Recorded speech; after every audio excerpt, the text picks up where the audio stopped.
сынаққа дайынсыңдар ма? Бәрімізге ұнамаса да осы сынаққа дайынбыз. Тіпті мен де оқыдым. 3-тік алсам болғаны. Оп-оңай. Ғажап, Винс, бұл сен үшін зор талпыныс. Бұл енді анық қоймайы, бірақ саған қиын соғуы мүмкін. Білесіңдер ме, 3-тен төмен баға алғандарға Роза ханым келесі демалыс күндеріне қосымша үй тапсырмасын береді. Мен 3-тен жоғары алуды мақсат етемін. Сөйтіп сендер секілді жолы болмайтындармен демалысымды бірге өткізбеймін. Сау болыңдар, жалқаулар.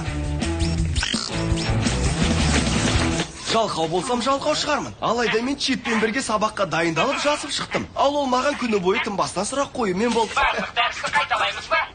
Жоқ, қажет емес. Оны бәріміз жатқа білеміз. Мен оны дене шынықтыруда қайталадым. Миды жаттықтыру үшін қолды бүгіп жазу, отырып тұру. Бұл маған мықты күш береді. Мен оны өз бетімше жаттадым. Параграфты оқыдым, сосын ойынның жаңа деңгейінен өттім. Содан соң басқа параграф пен басқа ойын. Солай жалғаса береді. Ойынды ғана ойнаған жоқпын. Және робототехниканың негіздерін жаттап алдым. Робототехниканың негіздерін бе? Робототехниканың негіздерін бе? Бірақ... Не? Ол сабақ емес. Біз шағын бақылауыштың сипаттамасын оқуымыз керек.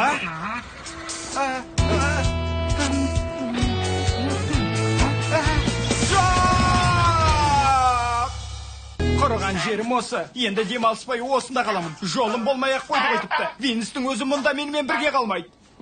Қане, Джозеф, өзіңді қолға ал. Уайымдама, біз бір амалын табамыз. Меніңше бәрін оқып шығуыңа әлі де уақыт бар. Сабырлық сақта да, сынақ басталмастан бұрын біраз оқып ал. Чип саған көмектес. Не дейсің? Біраз оқы деймісің? Әзілдеп тұрған шығарсың. Мен демалыс күндері бас алмай жаттадым. Ойының барлық дәрежесінен өтіп қойдым. Неткен сұмдық. Бір ғана амалым қалды. Қулыққа басам. Ей, сабыр сақта. Роза ханым сенің дәл алдыңда тұратын болады. Және ол жастырған қағазды табудың хас шебері. Егер сен қағазды суыра басасаң, ол сені бірден ұстап алады. Маған керемет бір ой келді. Қарапайым нәрсе. Сенің сырқаттанып қалуың.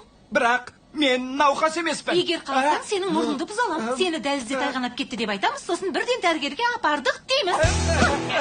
Юджин, өтінем, менің жан досым ғой. Қулықты жүзеге асыруға көмектес.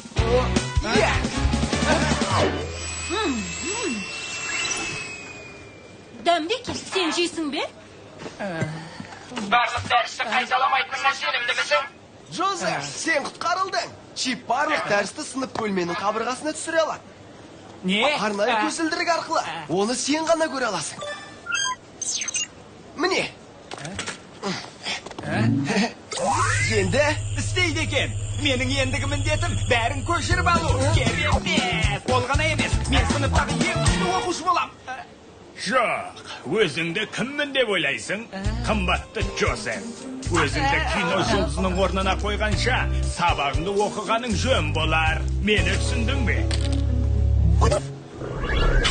Менің көзілдірігім. Солай. Өмірдің өзін қалаңғылықтан тұрады ғой. Көзілдірік тағудың қажеті шамалы. Таптым!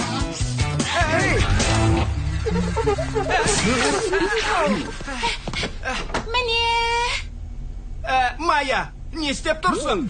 Мен есікпен бетіңді бұрырам. Ештеңе сезбей қаласың. Бетің біраз көгереді, есесіне емтихан тапсырмайсың.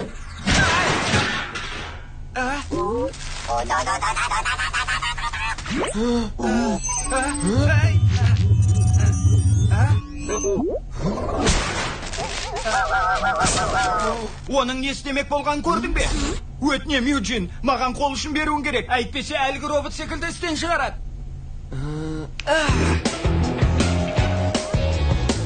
Терең демал, Джозеф.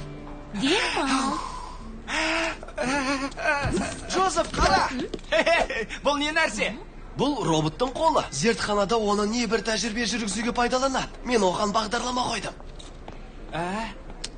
Енді ол сенің компьютеріңе Роза ханымның сынағын жазып бере алады. Оны қалай қосады? Бұлай. Керемет! Мен сенің әкеңмін.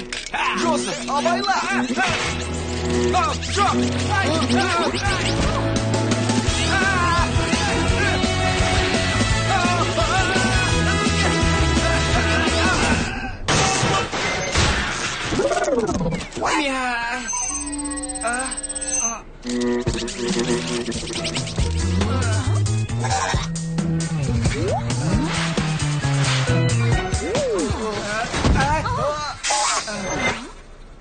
менің қолым. Ол қолымды қоқысқа лақтырып жіберді. Енді қайттым. Қолдар. А? Маған бір ой келді. Менімен бірге барып футбол ойна. Сен қолғапсын қақпашы боласың. Мен саған доп тебем, ал сен оны ұстайсың. Сенің қолдарың ауырып, әрі қызарып қалады. Сынақты жаза алмайды. Жоқ. Керек емес. Джозеф, сен кереметсің. Ауға. Джозеф. Ай, мен бұған сенімді емеспін. Маған сенім ар. Допты сезін.